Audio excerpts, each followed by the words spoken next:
Le centre aéré s'est déroulé cette année du 1er au 26 juillet. Nous sommes allés à la rencontre des petits au bord de la Meuse, des moyens à la fontaine du curé, ainsi que des grands à la piscine. Voilà, donc je suis chargée de l'organisation du centre aéré à Dieu.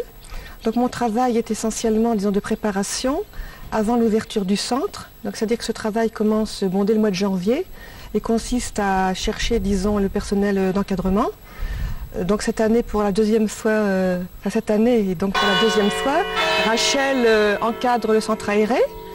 Et donc elle est secondée par un groupe de moniteurs et de monitrices qui sont tous, disons, qualifiés, c'est-à-dire qu'ils ont soit le BAFA complet, soit une première partie de BAFA.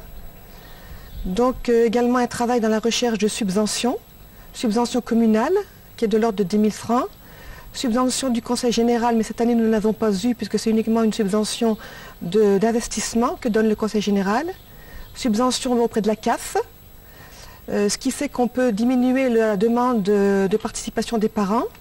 Cette année, cette participation est de 75 francs par semaine pour les personnes qui n'ont pas de bons de vacances. Et pour les personnes qui bénéficient de bons de vacances, le coût est de à peu près 35 à 38 francs par semaine. Donc je vais laisser Rachel continuer pour ce qui consiste le nombre d'enfants, les moniteurs. Nous avons 50 enfants par jour. Les petits sont encadrés par 4 animatrices de Dieu. Magali Gouzon, Stéphanie Chauffeur, Muriel Bouchy et Nadège Marche. Les moyens sont encadrés par 3 animatrices, Christelle Collignon, Stéphanie Perrin et Marion Lepage. Et les grands sont encadrés par Lepage Cécile et Marielle Erard. Au début du centre, nous avons été un peu embêtés par le temps, donc nous avons fait beaucoup de travaux manuels. Mais maintenant que le beau temps est revenu, nous mettons l'accent sur les sorties.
Monsieur Ventourneau est apiculteur à ses heures perdues à Ancement. Il pratique l'apiculture traditionnelle depuis de longues années. C'est une passion qu'il a héritée de sa famille. Il nous a fait découvrir et partager avec gentillesse cette passion. Ce n'était pas le cas des abeilles, qui nous ont plutôt reçus fraîchement, avec quelques piqûres en prime. Mais selon l'apiculteur, c'est le temps orageux qui a fait sortir le dard de ces demoiselles.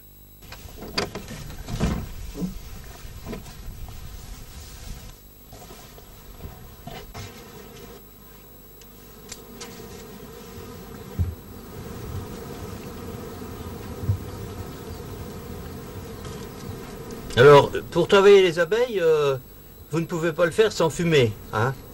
Alors, donc, l'outil indispensable, c'est l'enfumoir.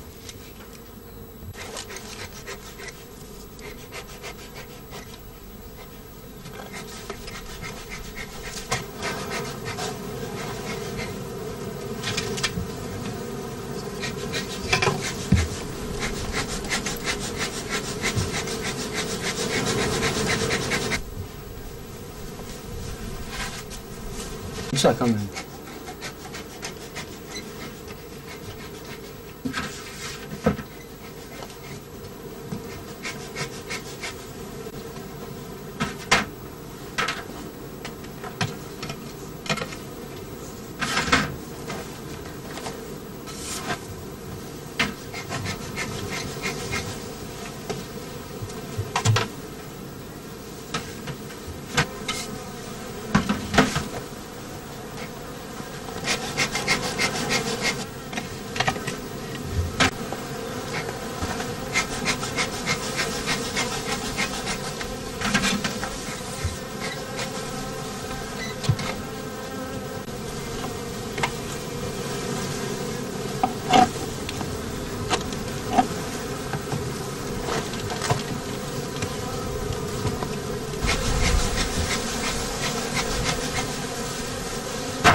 La semaine dernière, ça allait, enfin il y a 3 jours, ça allait comme sur des roulettes, hein, mais là aujourd'hui, il a fait mauvais le matin, alors c'est pour ça qu'elles sont comme ça. Autrement, il n'y a pas. Pas la peine de...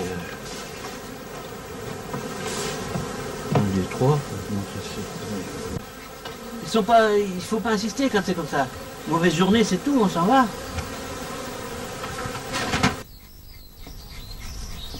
Si on veut contrôler les ruches, les services vétérinaires.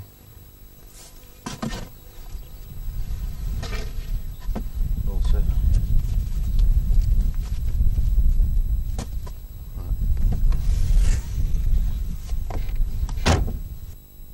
Oui, ben les abeilles butinent les fleurs, elles y trouvent du nectar qui se trouve à la base des pétales, des pétales. Et puis aussi, elles vont récolter le pollen sur les étamines. Le pollen est mélangé avec le nectar, constitue une bouillie qui leur sert de nourriture pour l'élevage des larves d'abeilles. Quant au nectar, il sert essentiellement à la fabrication du miel. Les abeilles le prédigèrent dans leur jabot. Elles transforment le saccharose du nectar en fructose et glucose, avec c'est l'hydrolyse qu'on appelle, si bien que il y a déjà une prédigestion faite pour le miel, ce qui fait que le miel est une nourriture qui arrive directement dans notre corps, dans notre sang, sans digestion nécessaire. Donc c'est un énergétique très rapide et très puissant. Et en France, bon, les premières fleurs, tout au moins les premières récoltes s'effectuent pour le pollen de cornouiller, de noisetier. Et puis après les premières fleurs arrivent, alors c'est les fruitiers, c'est-à-dire la floraison des mirabelliers, pommiers, poiriers, etc. Et puis alors après c'est l'enchaînement des champs de colza qui débutent donc fin à la mi-mai, quoi, ou même début mai, jusque maintenant début juin. Et puis après, c'est assez aussi varié. La flore du secteur a complètement changé. Autrefois, on avait des luzernes, des sainfoins qui pratiquement ont disparu, ou alors sont récoltés avant l'ouverture des fleurs, si bien que les abeilles n'en profitent pas. Et on se retrouve en plein été avec une disette pratiquement pour les abeilles.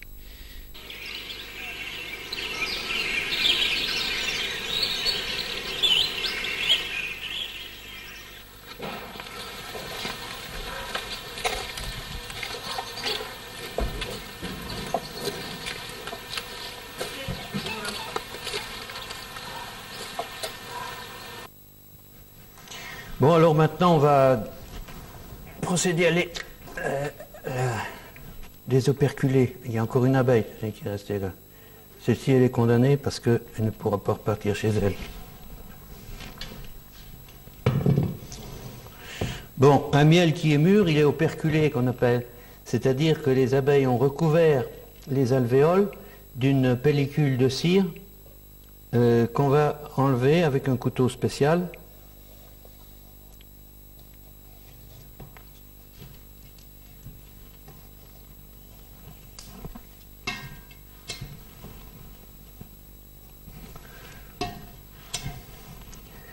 Bon, ça, évidemment, c'est un travail artisanal. Les professionnels, eux, ont des machines qui leur permettent d'aller très vite. C'est des espèces de grilles avec des picots. Et alors, les picots percent les alvéoles d'un seul coup, quoi. Si bien que il suffit d'appliquer la grille pour désoperculer une face.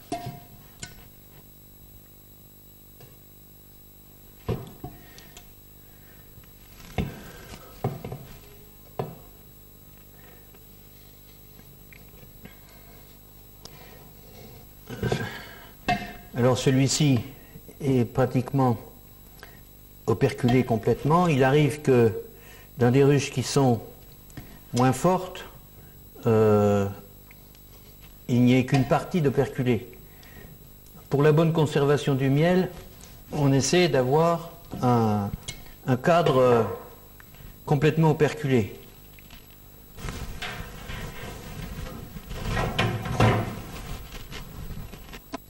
Bon, alors, on a donc mis les 4 cadres dans des cages, et par la force centrifuge, on va extraire le miel sur les faces extérieures des cadres.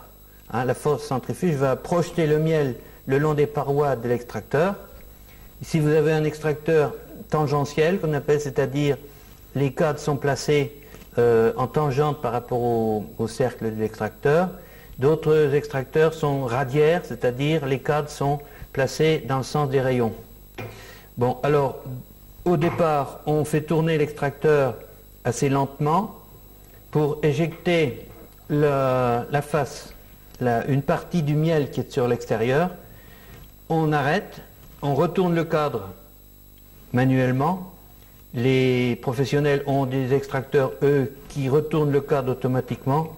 Mais comme ici on a un extracteur qui est de 1920, c'est un objet de musée, on ne peut pas, c'est un travail manuel, mais enfin de toute façon.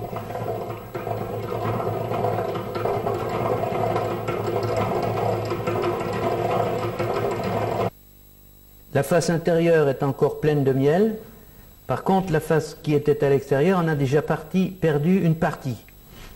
Alors j'ai dit une partie, parce que si on va trop vite, avec la cire qui est molle, eh bien, on démolit le cadre et il n'y a plus qu'à tout broyer.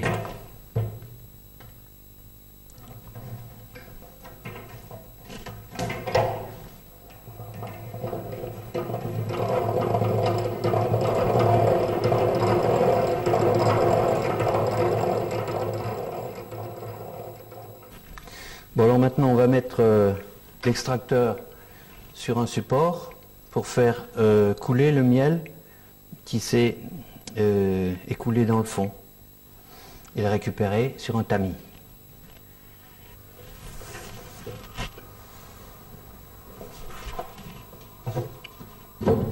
pas tant. Voilà.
Oui, alors le miel, une fois tamisé, il va être versé dans ce qu'on appelle un maturateur pour permettre au miel de mûrir. Là, il va perdre une partie de son eau par évaporation et puis les impuretés qu'on n'a pas pu attraper avec le filtre, avec le tamis, vont remonter à la surface, ce qui permettra d'avoir à la base un miel beaucoup plus pur. Donc je verse ici la récolte de tout à l'heure.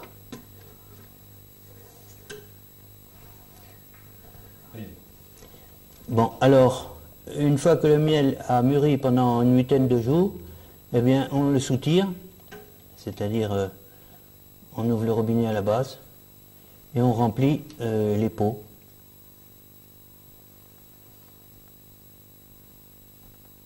Voilà, c'est un miel qui est encore liquide, mais si j'attendais quelques jours, eh bien, c'est un miel qui va figer très rapidement et après, il ne passera plus, il ne s'écoulera plus, on sera obligé de le réchauffer.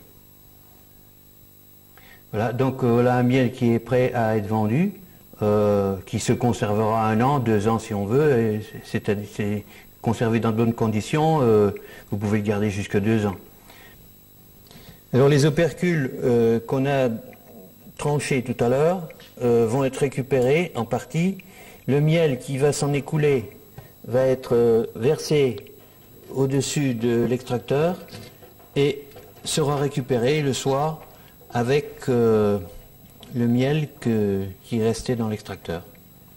Voilà, pour la nuit, ça sera écoulé. Et après, la cire qui est épurée, on va la faire fondre et en faire des pains, soit pour la revendre, soit pour fabriquer de la cire gaufrée qui va permettre de refaire des cadres quand ils seront démolis. Alors la cire, une fois refondue et revendue ou bien cédée dans des coopératives de matériel apicole, et puis ils nous rendent la cire sous forme de cire gaufrée qui va être réutilisée dans des cadres avec une armature. On glisse le cadre entre les fils de fer, on chauffe avec une roulette pour fixer la cire et on remet des cadres neufs dans les ruches pour redonner une bâtisse régulière aux abeilles.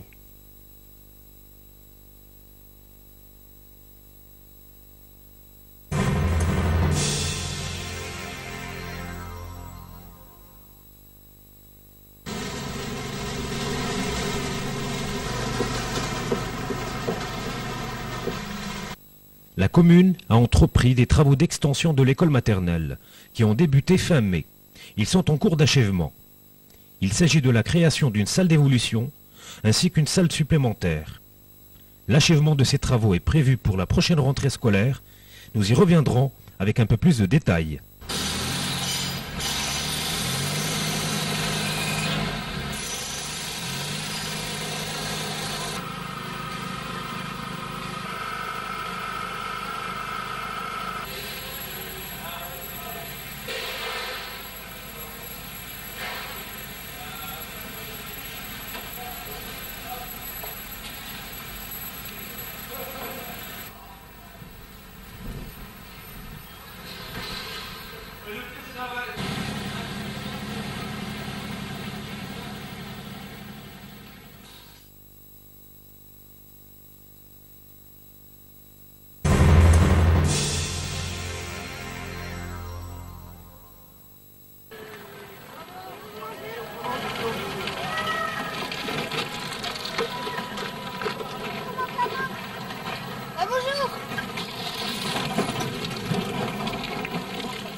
Ah, j'espère que je ne craquerai pas.